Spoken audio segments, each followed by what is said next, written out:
Hola, buenas noches, mi nombre es Maite Maya y ese es mi proyecto para la carrera de aviación. Y me encuentro con el capitán Sánchez Olmo. ¿Se podría presentar, capitán? Claro que sí, Maite, mucho gusto. Pues bueno, mi nombre es Edgar Bernardo Sánchez Olmo, soy capitán de línea aérea, soy capitán, piloto comercial. Actualmente trabajo para Viva Aerobús, es una empresa que actualmente tiene un impacto muy importante aquí en México. Es una aerolínea troncal, en donde tiene destinos tanto internacionales como nacionales y abarcamos gran parte de territorio nacional. ¿Desde qué etapa de su vida se dio cuenta que quería ser piloto? Bueno, Maite, pues es todo casi como muchos pilotos y compañeros, esto inicia como un sueño. Me acuerdo que cuando tenía alrededor de 7 años, tenía un libro que se llamaba La Tierra y sus recursos. Y pues como tal, con un poquito que sabía leer, veía las fotos de la luna y empecé teniendo un deseo de ser astronauta. Y conforme fui creciendo, pues me di cuenta que me gustaba esa área y se fue desarrollando el gusto por los aviones y de ahí empecé a decidirme a ser piloto. ¿Cómo fue su experiencia como estudiante antes de convertirse en piloto? Bueno, la etapa de estudiante es una etapa maravillosa, una etapa en donde te empiezas a forjar como piloto, a generar ese temple y esa dedicación. Es una etapa en donde uno se va descubriendo a sí mismo si va a ser capaz o no de manejar el estrés, la carga de trabajo, el conocimiento e incluso el estar en un habitáculo como es la cabina, en un lugar encerrado, para ver si vas a soportar ciertas horas de tiempo, mucho pues que no tengas ese tipo de claustrofobia, ¿no? Porque también una etapa de mi vida fui instructor de vuelo, entonces había alumnos que tenían esa característica que no soportaban estar encerrados, ¿no? A lo mejor eran muy buenos volando, pero no podían tener esa tranquilidad dentro de la cabina. Entonces, esa etapa como estudiante, además de ser maravillosa, te vas dando cuenta si tienes esa cualidad para ser piloto. Sí. ¿Qué materias considera que fueron más importantes durante su formación? Bueno, las materias todas son fundamentales, así que recuerdo, son materias como meteorología, aeronaves y motores, navegación aérea, control de tránsito aéreo, inglés técnico, no me acuerdo si ya mencioné navegación, simuladores y una que otra que se me está olvidando, pero creo yo que una de las principales es la navegación aérea, porque pues sin ella no llegas del punto A al punto B, ¿verdad? Entonces, a lo mejor tú compras un boleto, imagínate un piloto que no sepa navegar, compras un boleto que hacia a Tijuana y terminas en Cancún, pues no. Entonces, es alguna materia muy importante. Y la meteorología. La meteorología es muy importante que el piloto conozca su entorno, porque es en donde el avión se está desarrollando. Y pues como todo, ¿no? Conozca qué tipo de tormentas son las más peligrosas, qué tipo de nubes son las que puedes tú atravesar y cuáles no puedes atravesar, porque una nube con una turbulencia, con un núcleo muy fuerte puede tirar a un avión. Aunque son muy seguros, claro que si te metes deliberadamente a un núcleo, una tormenta, puede dañar al avión. Entonces, pues para eso se le da la vuelta, digámosle así, a la nube y se va teniendo esa conciencia, ¿no? Entonces, para mí navegación y meteorología son una de las más importantes, aunque todas son fundamentales, cabe señalar, porque pues aeronaves y motores, pues sabes tú desde cómo está forjado un avión hasta cómo funcionan sus motores, ¿no? Hay que saberlo. Control de tránsito aéreo, todas las reglas que existen en el aire, y existen en tierra, porque son diferentes reglas, y la comunicación, porque otra materia es comunicaciones, ¿no? No nada más es hablarle a la torre como hola, ¿cómo estás? Sino que hay ciertas claves, hay cierto lenguaje ya específico y técnico que nosotros manejamos para podernos darnos a entender y ejecutar cierta acción, ¿no? Por ejemplo, te puedo decir que a nosotros nos pueden decir, te voy a decir un ejemplito, ¿no? Viva 1, 2, 3 está autorizado a la salida NOTUB 1 Alfa, Hacienda Vía 1290, esperando final 370, con un código 1347. Entonces dices, bueno, pues ¿qué tanto me dijo este cuate? Pues no sé, pero esos son los códigos que nosotros vamos manejando y sabemos qué significan, ¿no? Entonces también la comunicación es muy importante en lo que respecta a las materias. ¿Qué hábitos de estudio le ayudaron más a lograr su objetivo? Hábitos de estudio, bueno, pues cuando uno es estudiante, pues es difícil tener hábitos, ¿no? Te Pero, distraes, ¿no? ¿mandé? ¿Cómo que te distraes o Te distraes muy ciertos temas? fácilmente, pues estás cansado a veces o tienes otras preferencias en ese momento, ¿no? Pero los hábitos que yo siempre he aconsejado realmente es dedicar a lo mejor 1 hora o 2 horas bien dedicadas y no saturarte. ¿Por qué? Porque si te saturas, tu cerebro ya no capta. Va a depender cómo descansas y cómo te alimentas, aunque digas, bueno, eso qué, ¿no? O sea, no es lo mismo que te alimentes sanamente a que te alimentes con comida rápida, digámoslo así, o comida chatarra como la conocemos, porque nuestra captación del conocimiento es diferente. Entonces, para entrar a una aerolínea, sí te exigen demasiado estudio, pero durante la escuela, el proceso de la escuela, creo yo que con que estudies 2 horas bien estudiadas y comprendas lo que te están diciendo ahora con todas las herramientas como es video, como son inteligencia artificial o como son tutoriales, los mismos maestros que te van orientando, todo ese conjunto de herramientas que las sepas utilizar, puedes tener un buen resultado. Sin tanto, yo siempre he sido de que, bueno, no busques tanto tu 10, el 10 se te va a dar si tú lo vas a entender. ¿Te gusta lo que estás haciendo?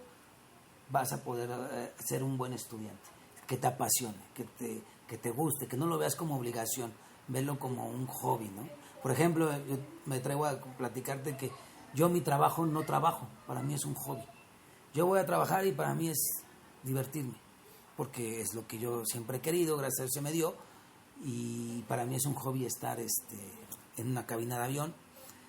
Te platico, me voy a desviar un poquito, yo vuelo un avión de tipo Airbus 320, 321, capacidad de 240 pasajeros, capacidad de despegue cerca de 80 toneladas de peso.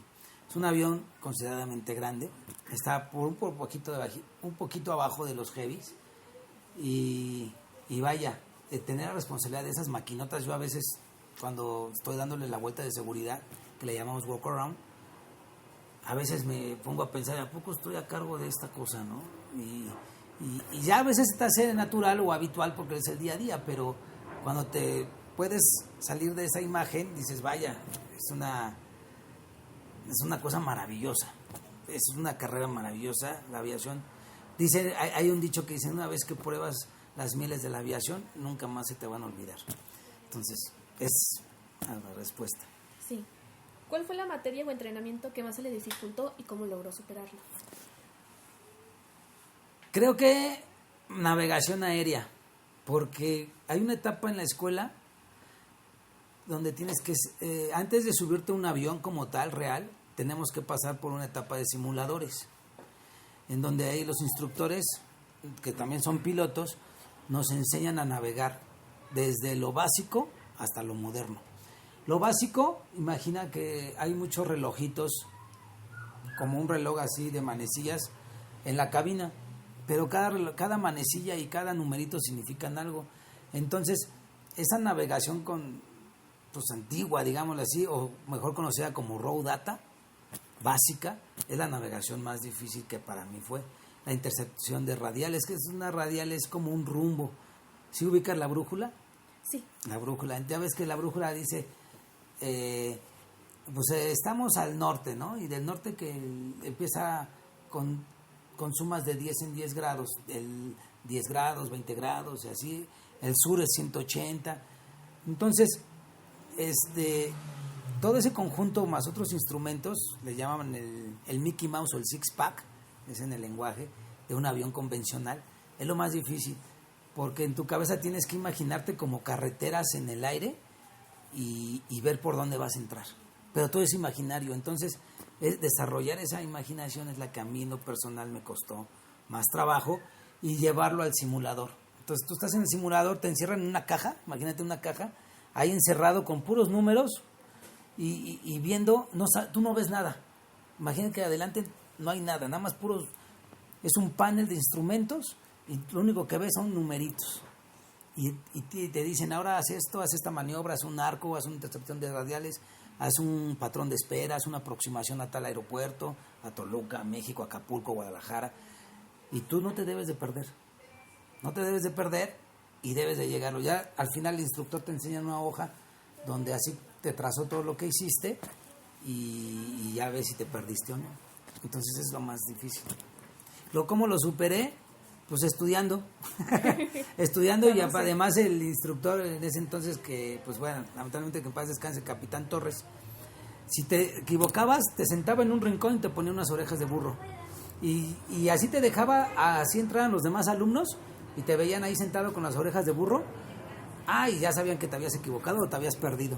Entonces, pues es una forma así como de presionarte para que hagas bien las cosas, ¿no? Y no pasar vergüenza. Y no pasar vergüenzas, porque pues, o te ponía a estar ahí en el simulador con las orejas de burro, y pues ahí todos te veían ahí con tus orejotes. Viendo cómo se perdía. Exactamente. ¿Qué tan importante es aprender inglés para un estudiante que quiere ser piloto? Bueno, yo creo que ya en el mundo, y para todas las carreras, es un idioma fundamental. Pero enfocado para la aviación es más fundamental porque el idioma de la aviación es el inglés. No es el español, no es el francés, no es el japonés, no es el chino. El idioma de la aviación es el inglés. Para que te des una idea, Maya,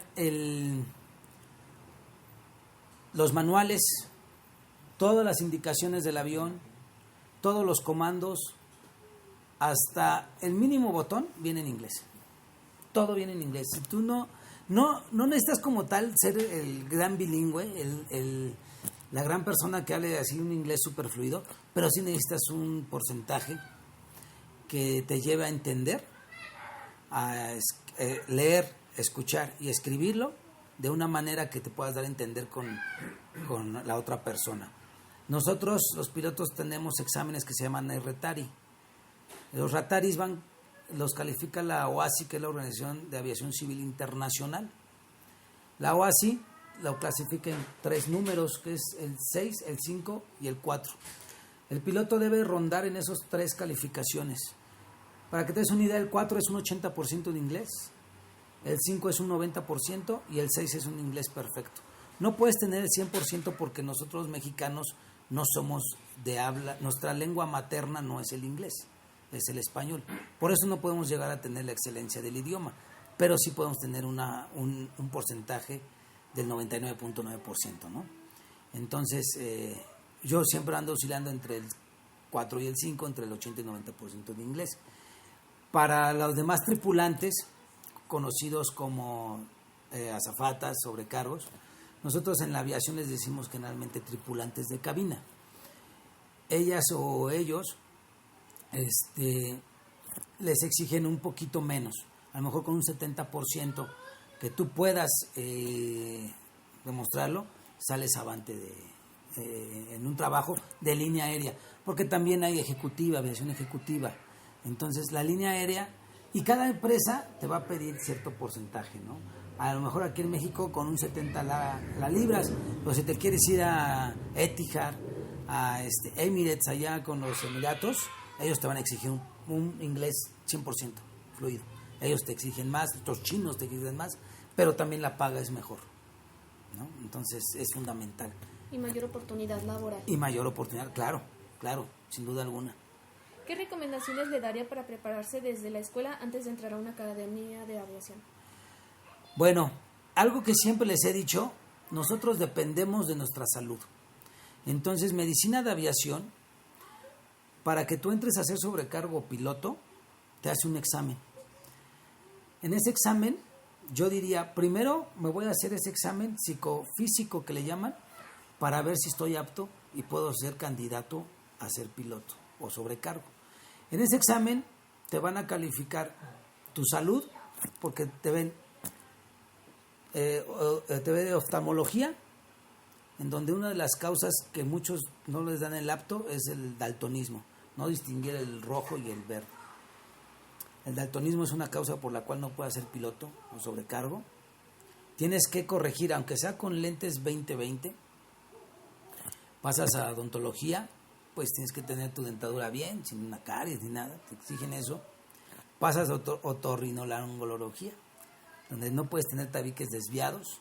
Todo es corregible, pero para que si tienes tabique desviado, vaya, pues vas, te operas y ya te dan el apto.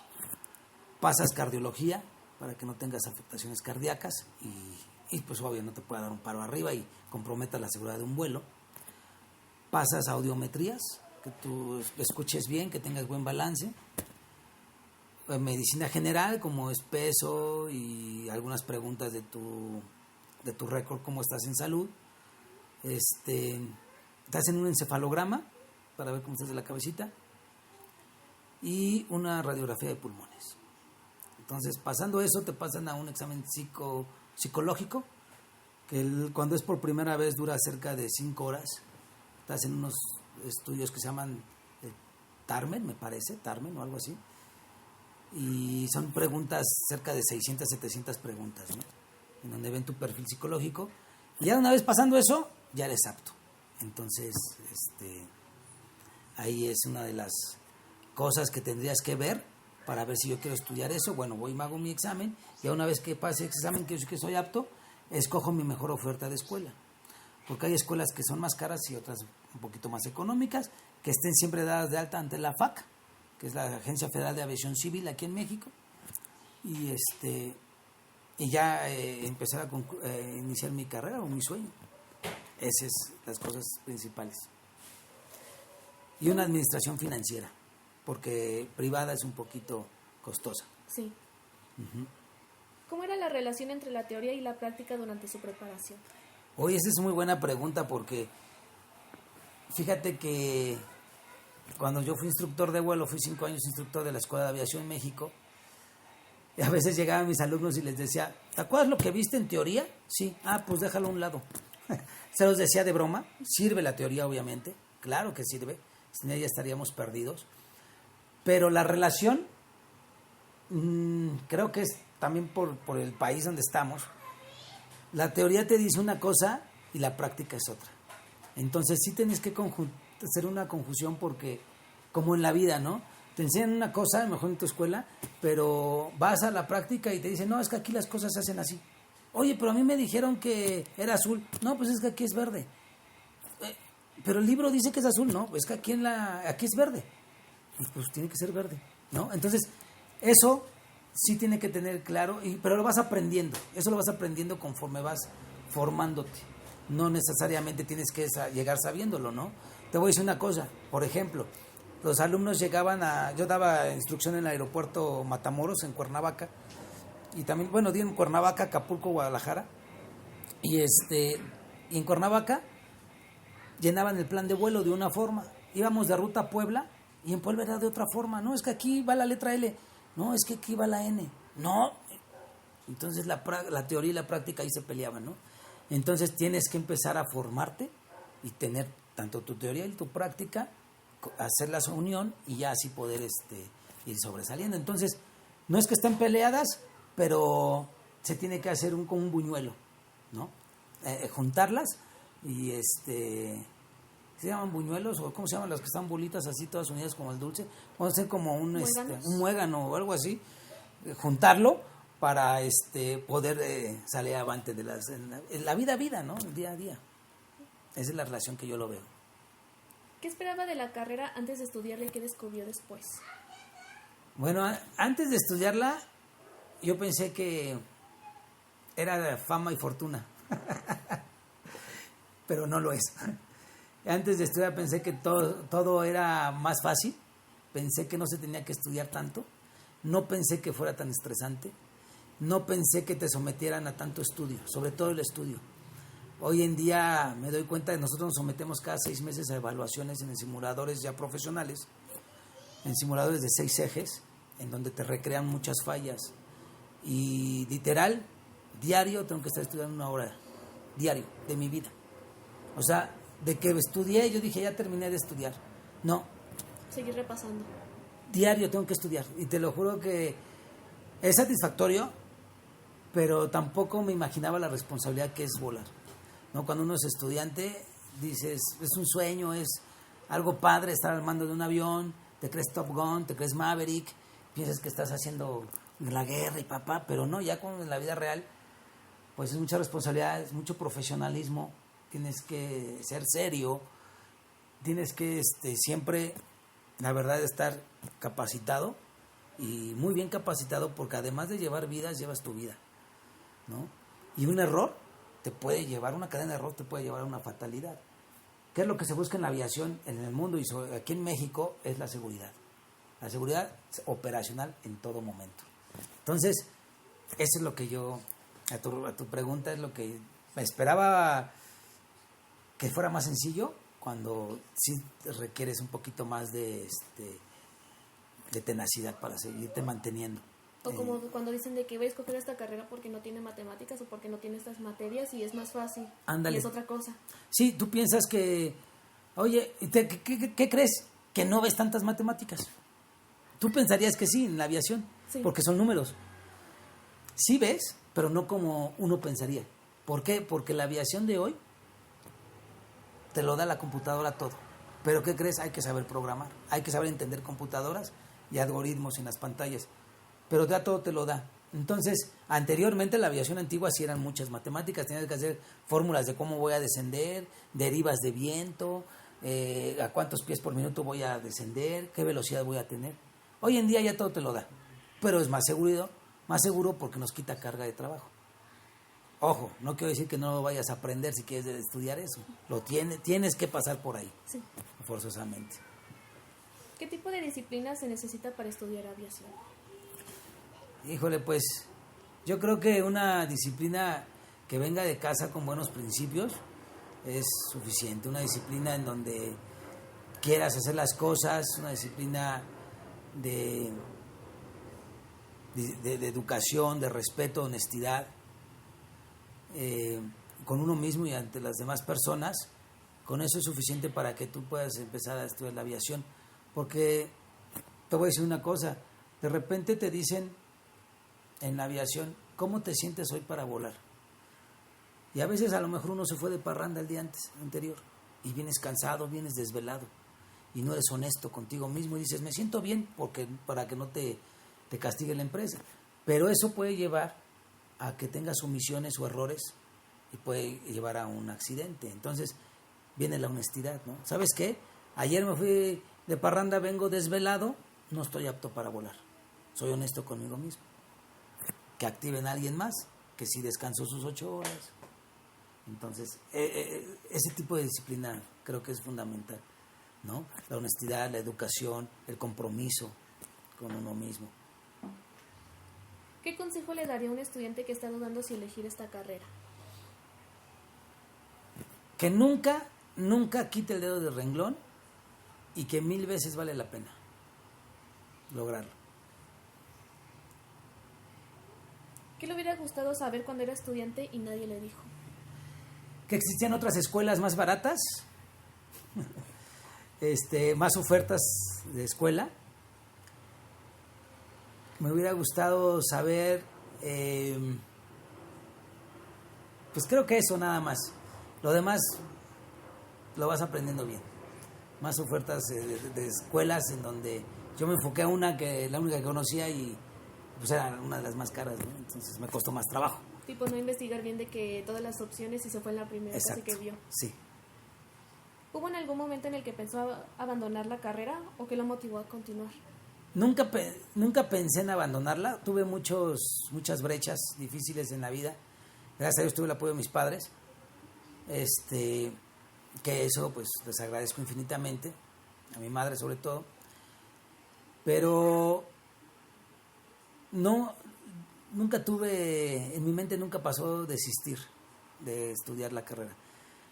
Sí tuve que trabajar en otras cosas muy, muy independientes de la aviación.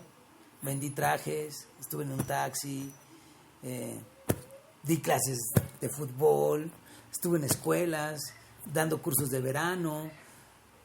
Pero todo eso te hace como persona y me llevó a seguir adelante. Entonces, como tú me lo preguntaste hace rato, ¿qué consejo das? No quites el dedo del renglón y eso te va a llevar a lograr las cosas. Y yo creo que en la vida, no nada más en la aviación. Muchas gracias. Eso sería todo. Es un Que placer. tenga linda noche. Igualmente, que estés bien. Gracias. Chao.